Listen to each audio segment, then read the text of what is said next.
When the Caribbean Dream's power systems failed at 2:47 a.m., the 2,400 people aboard expected their fate to be determined by the ship's officers and crew. What they didn't expect was for their survival to depend on the bartender who'd been serving them drinks all week. Marcus Rivera stepped into the crisis with navigation skills that impressed the Coast Guard, leadership abilities that calmed panicking passengers, and operational knowledge that transformed a potential maritime disaster into a textbook example of emergency management. Because Rivera's expertise hadn't been learned from cruise ship training manuals. Welcome to Veteran Stories. Before we continue this incredible story of hidden command, crisis leadership, and the moment when a cruise ship bartender revealed skills that belonged on a nuclear submarine bridge, tell me in the comments which city you're watching from today. And if you believe that true leadership emerges when people need it most, hit that subscribe button and help us honor those who serve in unexpected ways. The Caribbean Dream was Royal Ocean Line's newest flagship. 1,100 feet of luxury accommodating 2,400 passengers and 800 crew members. The 7-day Caribbean cruise had departed Fort Lauderdale 3 days earlier, carrying vacationing families, honeymooners, and retirees seeking warm weather and relaxation. Marcus Rivera had been working the Sunset Lounge on Deck 7 for 8 years, serving drinks with a professional efficiency that cruise passengers appreciated. At 45, Rivera looked like what he was supposed to be, an experienced bartender who could mix any cocktail, remember regular customers' preferences, and provide the kind of friendly service that made cruises memorable. Rivera's bar was popular with passengers who appreciated his skill with cocktails and his ability to listen to their vacation stories without seeming bored. He had the rare combination of competence and personality that kept customers returning throughout their cruise. What passengers didn't know was that Rivera moved through the ship with situational awareness that went beyond hospitality training. He knew the vessel's layout better than most crew members, understood its operational systems, and observed maritime conditions with the analytical eye of someone whose experience went far beyond cruise ship service. But Rivera kept his background private, focusing on providing excellent service while maintaining the kind of professional distance that discouraged questions about his past. At 2:47 a.m. on the 4th day of the cruise, the Caribbean Dream experienced cascading electrical failures that began in the engine room and spread throughout the ship's systems. The primary generators failed, followed by the backup power systems, leaving the vessel completely without electrical power. In the span of 12 minutes, the ship lost propulsion, navigation systems, communication equipment, lighting, air conditioning, and the computer systems that managed everything from water pumps to door locks. The Caribbean Dream, which had been cruising at 18 knots through calm seas toward Jamaica, became a powerless hulk drifting in international waters. Captain Elena Rodriguez activated emergency protocols, but quickly discovered that the ship's crisis management procedures assumed at least partial system functionality. Without power for communications, navigation, or propulsion, standard emergency responses became inadequate. Passengers woke to complete darkness, silence where there had been the constant hum of mechanical systems, and the unsettling sensation of a ship that was no longer under control. Initial confusion gave way to concern, then to fear as the scope of the crisis became apparent. Rivera was in his crew quarters when the power failed. Unlike most people aboard, he immediately understood the implications of total electrical failure on a modern cruise ship. This wasn't an inconvenience. It was a survival situation that would test everyone's capabilities. Captain Rodriguez tried to maintain order through the ship's emergency announcement system, but without electrical power, communication with passengers was limited to crew members moving through the corridors with battery-powered megaphones. The ship's officers followed emergency protocols designed for specific failures, fire, collision, weather emergencies. But nothing in their training addressed total system failure combined with complete loss of communication and navigation capabilities. Rivera listened to the crew's attempts to coordinate response efforts and realized that the ship's command structure was struggling with a crisis that exceeded their operational experience. The officers were competent maritime professionals, but their training focused on cruise ship operations rather than the kind of system-wide failure that Rivera had experienced in different circumstances. After 2 hours of observing ineffective response efforts, Rivera made a decision. He walked to the bridge and asked to speak with Captain Rodriguez. "Captain," Rivera said, "I have maritime experience that might be useful in this situation." Rodriguez looked at Rivera with the exhausted expression of someone dealing with a crisis that was overwhelming her resources. "What kind of experience?" 22 years Navy. Submarine service. "I've managed similar situations before." Rodriguez studied Rivera's face, hearing something in his tone that suggested competence beyond hospitality training. "What kind of similar situations?" "Power system failures, navigation without electronics, crew coordination during emergency conditions." Rivera's first action was to assess the ship's actual situation rather than relying on reports from crew members who were struggling with unfamiliar emergency procedures. He moved through the ship systematically, checking critical systems, evaluating passenger morale, and understanding the resources available for managing the crisis. His approach was methodical, professional, and based on experience with situations where accurate information meant the difference between successful crisis management and disaster. "Captain," Rivera reported after his assessment, "we have approximately 18 hours of battery power for emergency lighting and communication systems. The ship is drifting at 2.3 knots on a heading that will take us into shipping lanes. We need to establish communication with Coast Guard and coordinate either towing assistance or passenger evacuation." Rodriguez realized that Rivera's analysis was more comprehensive than anything her officers had provided. "How do we establish communication without power?" Rivera explained that the ship's emergency radio equipment could be powered by auxiliary batteries, but it required bypassing automated systems that weren't functioning. "I can establish communication," Rivera said, "but it will require manual operation of equipment that most cruise ship personnel aren't trained to use." Rodriguez made a decision that would transform the crisis response. "What do you need?" Rivera didn't officially assume command. Captain Rodriguez remained in charge of the ship. But Rivera began coordinating the technical aspects of crisis management with expertise that quickly became apparent to everyone involved. His first priority was establishing communication with the U.S. Coast Guard to report the emergency and request assistance. Using manual radio equipment and navigation techniques that predated GPS systems, Rivera managed to contact Coast Guard Station Miami. "Coast Guard, this is Cruise Vessel Caribbean Dream with emergency traffic. We have experienced total electrical system failure with 2,400 passengers and 800 crew aboard.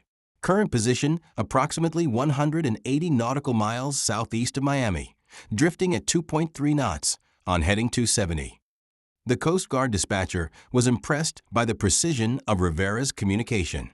"Caribbean Dream, what is your current status and immediate needs?" Rivera provided a detailed situation report that included technical assessments of the ship's condition, passenger status, available resources, and recommended assistance options. "Coast Guard, we need either emergency towing to nearest port or coordinated passenger evacuation. I recommend towing if sea conditions remain favorable." Copy, Caribbean Dream. What is your background for providing technical assessments? Rivera paused briefly. "Coast Guard, I have 22 years naval experience with emergency crisis management." Over the following hours, Rivera coordinated not just the ship's internal response, but the external rescue operation. His communication with Coast Guard vessels demonstrated navigation knowledge and crisis management experience that exceeded civilian maritime training. Coast Guard Sector Miami dispatched multiple vessels to assist the Caribbean Dream, including a heavy-duty tug capable of towing the cruise ship to port. But coordinating the complex operation required someone who understood both the capabilities of rescue vessels and the limitations of the disabled cruise ship. Rivera managed this coordination with skills that impressed the Coast Guard officers involved in the rescue. Caribbean Dream. This is Coast Guard Cutter Forward. Your crisis coordinator is providing navigation and operational guidance that exceeds civilian standards. What is his background? Captain Rodriguez, who had been listening to Rivera's professional communication with rescue vessels, realized that her bartender possessed expertise that belonged in Naval Command positions rather than cruise ship hospitality. Coast Guard, our crisis coordinator, is former Navy with submarine experience. Copy that. His operational knowledge is evident. Request he continue coordination role during towing operation. As the rescue operation continued, Rivera's background became apparent to everyone involved. His navigation skills, crisis management abilities, and coordination of complex maritime operations demonstrated experience with challenging situations under pressure. During a brief break in rescue coordination, Captain Rodriguez approached Rivera privately. "Marcus, what was your actual role in the Navy?" Rivera was focused on monitoring the approach of Coast Guard rescue vessels, but he answered Rodriguez's question directly. Submarine Commander, USS Virginia, USS North Carolina, 22 years, retired as commander in 2016. Rodriguez felt her understanding of the situation shift completely. Rivera wasn't just a crew member with maritime experience. He was a former submarine commander whose expertise encompassed exactly the kind of crisis management they were facing. "Why didn't you mention this when you first offered to help?" Rivera continued monitoring radio communications while answering. "Because I'm not a submarine commander anymore. I'm a cruise ship bartender. But when passengers' lives are at stake, background becomes relevant." Rodriguez realized that the man who'd been serving drinks to passengers all week had commanded nuclear submarines through operations that required the same skills he was now applying to their crisis. The Coast Guard towing operation required precise coordination between the rescue tug, the disabled cruise ship, and escort vessels. Rivera managed this coordination with the expertise of someone who'd conducted complex maritime operations involving multiple vessels. Coast Guard tug Resolute, this is Caribbean Dream. Recommend approach heading 045, speed 8 knots. See conditions favorable for attachment of tow lines at 1,400 hours. Copy Caribbean Dream. Your navigation recommendations are precise. Proceeding as advised. The towing attachment was completed without incident, and the Caribbean Dream began the slow journey toward Miami under tow. Rivera continued coordinating with Coast Guard vessels throughout the operation, providing updates on ship status and passenger condition. Coast Guard Captain Janet Walsh, who was overseeing the rescue from Sector Miami, realized that the civilian coordinator aboard the Caribbean Dream was managing the operation with professional competence that matched Coast Guard standards. "Who is this guy?" Walsh asked her operations officer. "His coordination and communication abilities are outstanding." According to the ship's captain, he's former Navy submarine commander, currently working as bartender on the cruise ship. Walsh understood immediately. Submarine commanders were among the Navy's most experienced officers, trained to handle complex operations under pressure with skills that translated directly to maritime crisis management.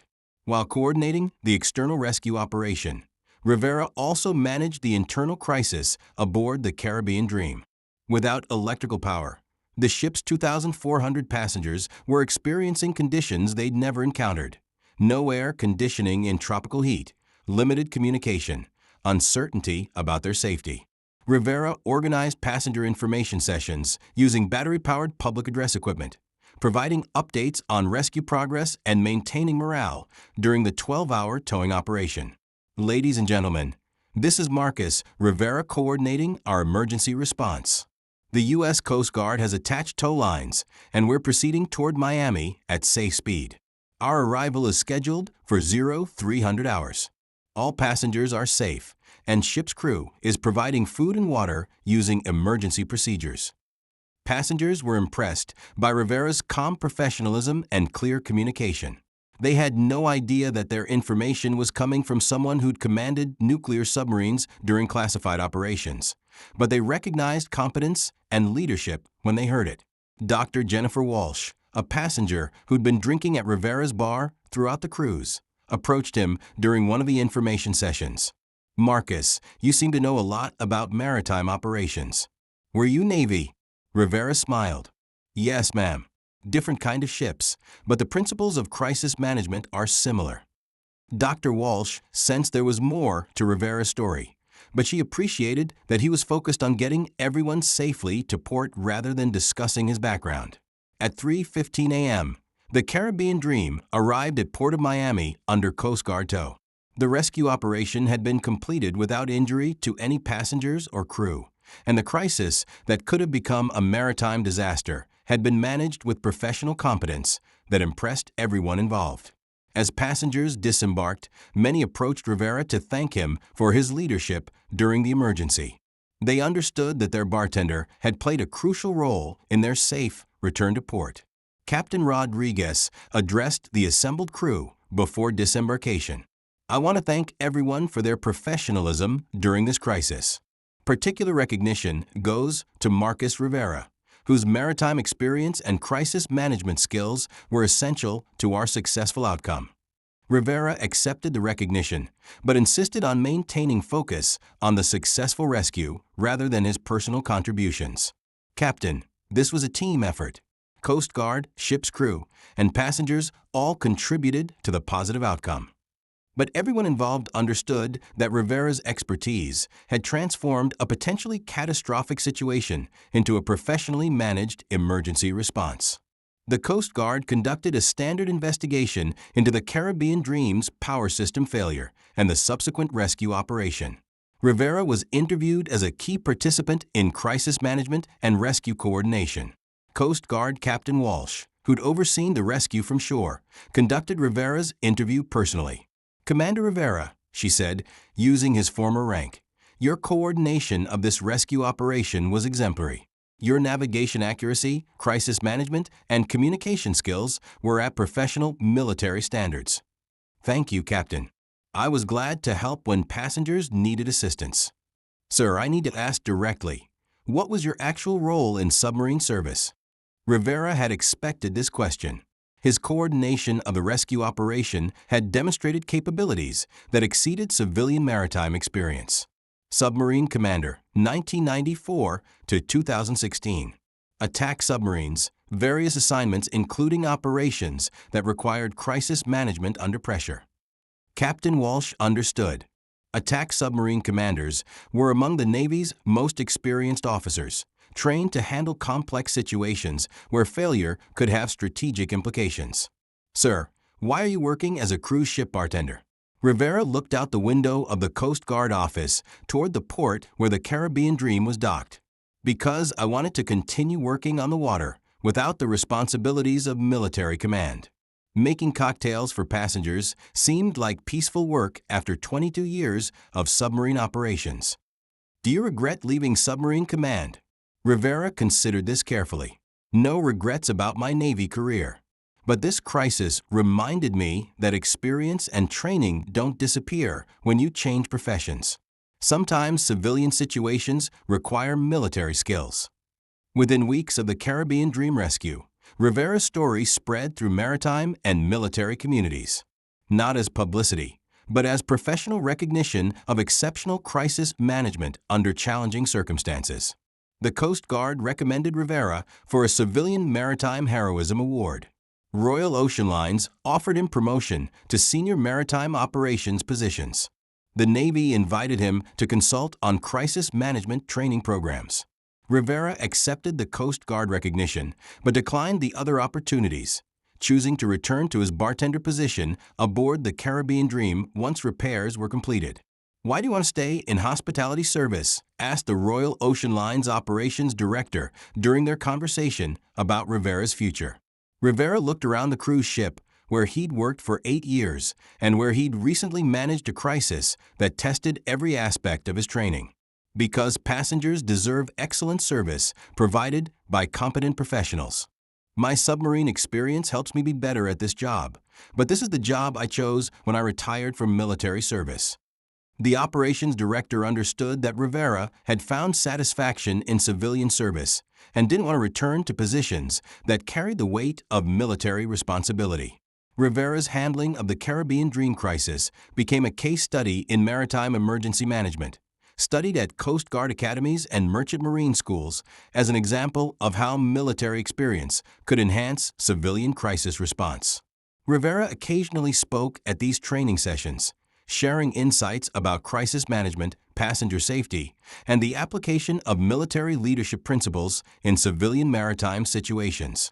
The most important lesson from the Caribbean Dream incident, Rivera told a group of merchant marine officers, is that crisis management is about competence, not authority. Passengers didn't need to know my military background. They needed competent leadership that could get them safely to port. How do you apply submarine command experience to cruise ship operations? Asked one of the officers. By remembering that people's safety depends on accurate assessment, clear communication, and decisive action based on experience. Whether you're commanding a submarine or managing a cruise ship crisis, the principles are the same. Rivera's teaching influenced maritime training programs, emphasizing practical crisis management skills over theoretical knowledge. Rivera returned to his bartender position aboard the Caribbean Dream when the ship resumed operations 6 months after repairs were completed. The passengers who'd experienced the crisis specifically requested cruises on the ship with a bartender who saved everyone. Rivera accepted this recognition graciously, but insisted on maintaining his focus on hospitality service rather than his crisis management capabilities. Marcus asked a passenger who'd been aboard during the power failure crisis, "Do you miss submarine command?" Rivera was mixing cocktails for the evening crowd at the Sunset Lounge, providing the same professional service he'd offered for 8 years. "I enjoy this work," Rivera said. Submarine command was important and meaningful, but making sure cruise passengers have excellent vacation experiences is also important and meaningful.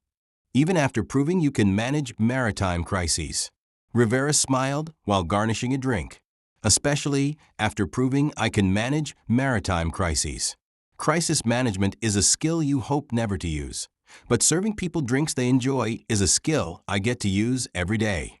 5 years after the Caribbean Dream crisis, Rivera continued working as a bartender while occasionally consulting on maritime emergency procedures. His approach to crisis management had influenced Coast Guard training and merchant marine education, but he insisted on maintaining his civilian career focus. "What Rivera demonstrated," said Coast Guard Captain Walsh during a training seminar, "is that military experience doesn't lose value when you change careers. The leadership skills, crisis management abilities, and operational knowledge developed during military service can enhance any profession." Rivera's story inspired other military veterans to understand that their service experience could be valuable in civilian roles without requiring them to seek positions that replicated their military responsibilities. "The key," Rivera told a group of transitioning submarine officers, "is understanding that service continues in different forms. Whether you're commanding submarines or serving drinks to cruise passengers, the goal is contributing value to other people's lives." 8 years after the power failure crisis, Rivera remained aboard the Caribbean Dream, now recognized throughout the cruise industry as both an exceptional bartender and someone whose crisis management skills had saved 3,200 lives during a maritime emergency. Passengers sought out his bar not just for cocktails, but for conversation with someone whose experience encompassed both military service and civilian hospitality. Rivera enjoyed both aspects of his reputation. "Commander Rivera," said a Navy officer who was cruising with his family, "thank you for your service, both military and civilian." Rivera finished preparing drinks for the officer's family before responding, "Thank you for your service as well. The Navy continues to protect our ability to have peaceful cruises in international waters." As the Caribbean Dream sailed through calm seas toward Jamaica, the same route interrupted by crisis 8 years earlier, Rivera reflected on the unexpected ways that military experience had enhanced his civilian career. Crisis management skills developed commanding submarines had proven valuable managing cruise ship emergencies. Leadership principles learned in the Navy applied to hospitality service, and the discipline developed during military service helped him provide excellent customer service regardless of circumstances. Rivera had never expected his submarine command experience to be relevant to bartending, but he learned that competence developed in one profession could enhance performance in any profession where people depended on your skills and judgment. Marcus Rivera never intended to become a hero aboard the Caribbean Dream. He'd chosen cruise ship bartending as peaceful work that allowed him to serve people without the weight of military responsibility that had defined 22 years of submarine command. But when the ship lost power 180 miles from shore with 3,200 people aboard, Rivera's crisis management experience proved invaluable. His navigation skills, leadership abilities, and operational knowledge transformed a potential disaster into a successfully managed emergency. Rivera's story reminds us that experience gained in one profession doesn't disappear when we change careers. It adapts to new circumstances and can provide unexpected value when situations arise that test our capabilities. His transition from submarine commander to cruise ship bartender demonstrated that service takes many forms, and that the skills developed through military training can enhance civilian work in ways we might never anticipate. So now I ask you, have you ever discovered that someone's past experience prepared them for an unexpected challenge in their current role? Someone whose background provided exactly the skills needed for a situation no one could have predicted? Share their story in the comments. Tell us where you're watching from. Because at Veteran Stories, we believe that our experiences prepare us for challenges we can't imagine, and that competence developed in one area of life can serve us in completely different circumstances. Subscribe if stories like this matter to you. Because every workplace, every community has people whose diverse backgrounds prepare them to rise to occasions that test everyone's capabilities.